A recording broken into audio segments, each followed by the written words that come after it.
بسم اللہ الرحمن الرحیم۔ درس نظامی کی کتب کو سمجھنے کے لیے ہمارے چینل کو سبسکرائب کریں۔ ناقص کی تمرین چل رہی ہے، اس کا سوال نمبر 3 آج ہم حل کرنے جا رہے ہیں۔ سوال نمبر 3 ہے، درج ذیل ناقص کلمات کا ترجمہ کرتے ہوئے صیغہ بیان کریں۔ ہمیں یہاں پر جو ہے کچھ کلمات دیے جا رہے ہیں، ان کا ہمیں پہلے ترجمہ کرنا ہے، پھر بتانا ہے یہ صیغہ کون سا ہے۔ جیسے سب سے پہلے ہمارے پاس کلمہ ہے لا ترما۔ لا ترما کا ترجمہ ہوگا نہ پھینکا جائے تو ایک مرد، نہ پھینکا جائے تو ایک مرد۔ یہ صیغہ جو ہے صیغہ واحد مذکر حاضر فعل نہیں مجہول ہے۔ صیغہ واحد مذکر حاضر فعل نہیں مجہول ہے۔ اس کے بعد ہمارے پاس لفظ ہے، کلمہ ہے ارضونہ۔ ارضونہ اس کا ترجمہ ہے راضی کیا ان سب مردوں نے۔ راضی کیا ان سب مردوں نے، یہ جمع مذکر غائب فعل ماضی معروف کا صیغہ ہے۔ یہ جمع مذکر غائب فعل ماضی معروف کا صیغہ ہے۔ اس کے بعد ہمارے پاس لفظ ہے مسعیٌ۔ مسعیٌ اس کا ترجمہ ہے کوشش کیا گیا وہ ایک مرد۔ کوشش کیا گیا وہ ایک مرد۔ یہ واحد مذکر غائب اسم مفعول ہے۔ یہ اسم مفعول ہے واحد مذکر، غائب تو نہیں کہیں گے کیونکہ اسماء مشتقات میں غائب نہیں ہوتا ہے، یوں کہیں گے اسم مفعول ہے واحد مذکر۔ اس کے بعد ہمارے پاس لفظ ہے ماحن۔ ماحن کا معنی ہوتا ہے اسم فاعل ہے، یہ مٹانے والا وہ ایک مرد۔ مٹانے والا وہ ایک مرد، یہ اسم فاعل ہے واحد مذکر۔ اسم فاعل واحد مذکر ہے۔ اسم فاعل واحد مذکر ہے۔ اس کے بعد ہمارے پاس لفظ ہے یعطا۔ یعطا کا معنی ہوتا ہے دیا جائے گا وہ ایک مرد، عطا کیا جائے گا وہ ایک مرد۔ یہ صیغہ جو ہے واحد مذکر غائب فعل مضارع مجہول ہے۔ یہ صیغہ جو ہے واحد مذکر غائب فعل مضارع مجہول ہے۔ اس کے بعد ہمارے پاس لفظ ہے لن یتلقا۔ تو لن یتلقا کا ترجمہ ہے ہرگز نہیں ملے گا وہ ایک مرد۔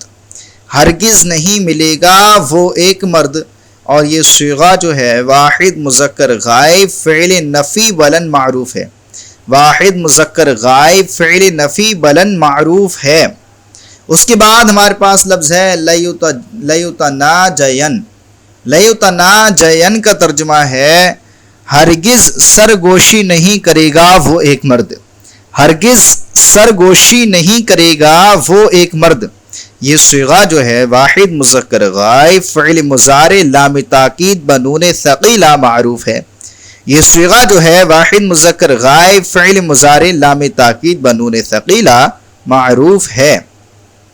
اس کے بعد ہمارے پاس لفظ ہے انشزی۔ انشزی کا ترجمہ ہے پھٹ تو ایک مرد۔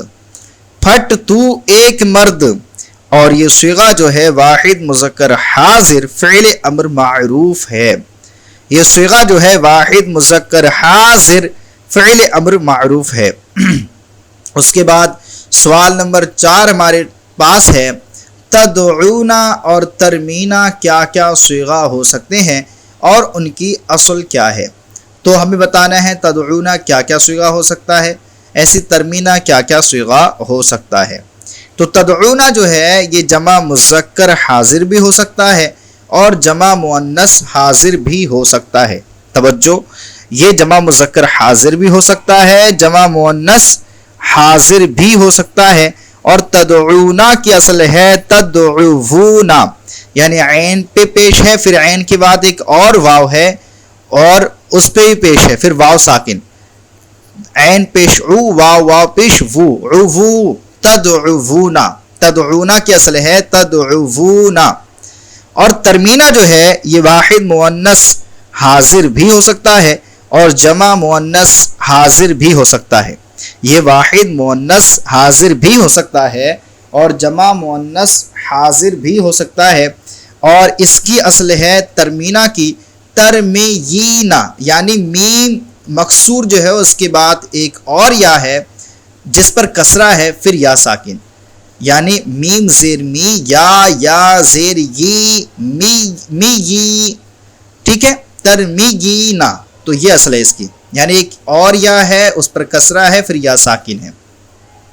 سوال نمبر 5 ہے، درج ذیل آیات، احادیث اور شعر میں ناقص کلمات کی پہچان کریں۔ ہمارے پاس یہاں پر کچھ کبھی آیت، کبھی احادیث، کبھی شعر ہوں گے، ان میں ناقص کلمہ کون سا ہے یہ پہچان کرنا ہے۔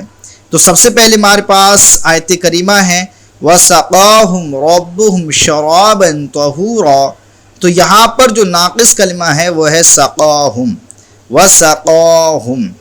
آگے ہے رضی اللہ عنہم ورضوا عنہ ذَلِكَ لِمَنْ خَشِيَ رَبَّهُ، تو یہاں پر جو رضیہ، رضو، خشیہ لفظ جو آیا ہے، رضیہ، رضو، خشیہ لفظ جو آئے ہیں، الفاظ جو آئے ہیں، یہ سب کے سب ناقص کلمات ہیں، یہ سب کے سب ناقص کلمات ہیں۔ آگے ہے وَلَسَوْفَ يُعْطِيكَ رَبُّكَ فَتَرْضَىٰ، تو یہ ہمارے پاس جو یعطی کا لفظ ہے اور دوسرا لفظ جو فترضیٰ ہے، یہ دونوں کے دونوں ناقص کلمات ہیں۔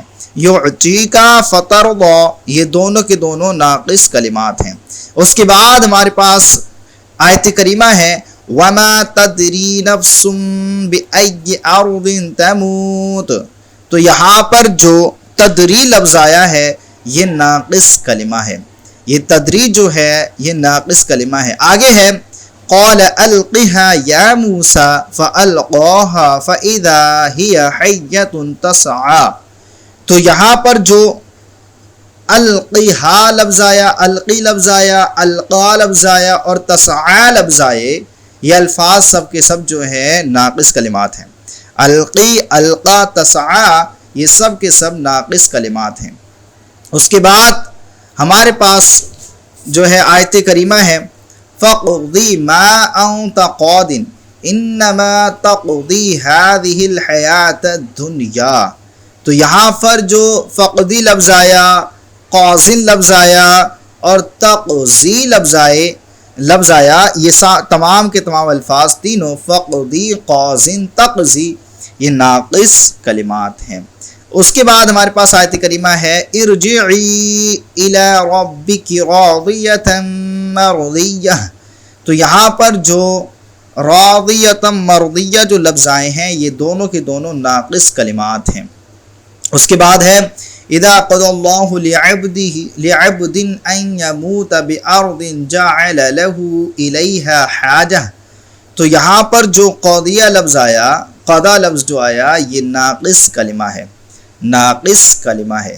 اس کے بعد ہے من افتی بغیر علم كان اثمه على من افتاه ومن اشار على اخيه بأمر يعلم ان الرشد في غيره فقد خانه، تو یہاں پر جو افتیہ لفظ آیا اور اسی طریقے سے جو افتا لفظ آیا، یہ دونوں کے دونوں ناقص کلمہ ہے۔ افتیہ اور افتا یہ دونوں کے دونوں ناقص کلمہ ہے۔